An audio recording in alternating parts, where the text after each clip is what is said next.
Top quality और consistent performance के लिए सिर्फ सिल्वर पंप नाम याद रखना। અમદાવાદ મ્યુનિસિપલ કોર્પોરેશને મહત્વપૂર્ણ કર્યો છે નિર્ણય। રમઝાન મહિના પૂરતું કર્મચારીઓના સમયમાં ફેરફાર કરવામાં આવશે, જ્યાં ઘરે જવાના સાંજના સમય 6:10ની જગ્યાએ 5:10 કરાયો છે। સવારે 1 કલાક વહેલા ફરજ પર આવવાનો નિર્ણય છે। સવારનો સમય 10:30 ને બદલે 9:30 કરાયો છે।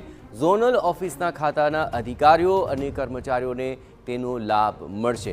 मतलब કે જે રજૂઆતો થઈ છે તેને લઈને એક આ મહત્વપૂર્ણ નિર્ણય સામે આવી રહ્યો છે। વધુ વિગતે વાત કરવા જોડાઈ રહ્યા છે ટીવી9 સંવાદદાતા જિગ્નેશ પટેલ। જિગ્નેશ, આખરે પરિપત્રથી આ વિવાદ શરૂ થયો, ત્યારબાદ માંગણીઓ શરૂ થઈ અને હવે અમદાવાદ મ્યુનિસિપલ કોર્પોરેશને તેને જ લઈને આખરે એક નિર્ણય કર્યો છે, જેમાં 1 કલાકનો સમય આગળ પાછળ કર્યો છે।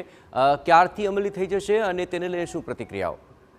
જય, સ્વાભાવિક વાત છે કે જ્યારે ઇમરાન ખેડાવાલા દ્વારા જે માંગણી કરવામાં આવી છે કે જે પણ મુસ્લિમ બિરાદરો છે તેમને રમઝાનના સમયમાં 1 કલાક વહેલા કોર્પોરેશનની ઓફિસમાં તેમની ફરજ પર હાજર થવા માટે અને 1 કલાક તેમને વહેલા ઘરે જવા માટેની છુટ્ટી આપવામાં આવે, આ કામગીરી કોર્પોરેશનમાં છેલ્લા કેટલાય વર્ષોથી ચાલતી હતી। છેલ્લા કેટલાય વર્ષોથી આ પરિપત્ર થતો જ આવ્યો છે, જેમાં મુસ્લિમ બિરાદરોને રમઝાન મહિના દરમિયાન 1 કલાક વહેલા જવા માટેની છૂટછાટ આપવામાં આવે છે અને તેઓને આ જ બાબતને ધ્યાન પર રાખી અને 1 કલાક વહેલું ફરજ પર હાજર થવાનું રહેતું હોય છે।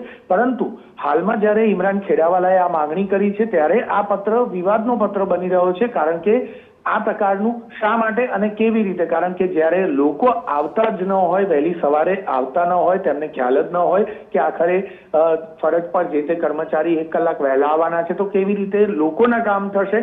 1 કલાક વહેલા આવવા બાદ પણ આખરે તેઓએ પોતાનું કામગીરી તો કરવાની રહેતી જ નથી, સામાન્ય કામગીરી જ રહેતી હોય છે। આ બાબતને લઈને પણ એક ચર્ચાનો વંટોળ ઉભો થયો છે, પરંતુ હવે જ્યારે દર વર્ષે આ પત્ર કરવામાં આવતો હતો ત્યારે કોઈ પણ પ્રકારનો વિવાદ નહોતો। હવે જ્યારે વિવાદ થયો છે ત્યારે આગામી સમયમાં કયા પ્રકારની રણનીતિ રહેશે તે બાબત સૌથી મહત્વની છે। જય, આભાર જિગ્નેશ। તો હવે જોવાનું રહેશે કે આ ફેરફાર બાદ આગામી સમયની અંદર જે મુદ્દો ઉઠાવાયો હતો કે શું નવરાત્રિના શ્રાવણ માસમાં પણ આ પ્રકારની સવલતો અન્યને અપાશે કે કેમ, અન્ય સમાજો પણ શું તેને લઈને માંગ કરશે કે કેમ, આ તમામ બાબતો ખૂબ જ મહત્વપૂર્ણ બની રહેશે।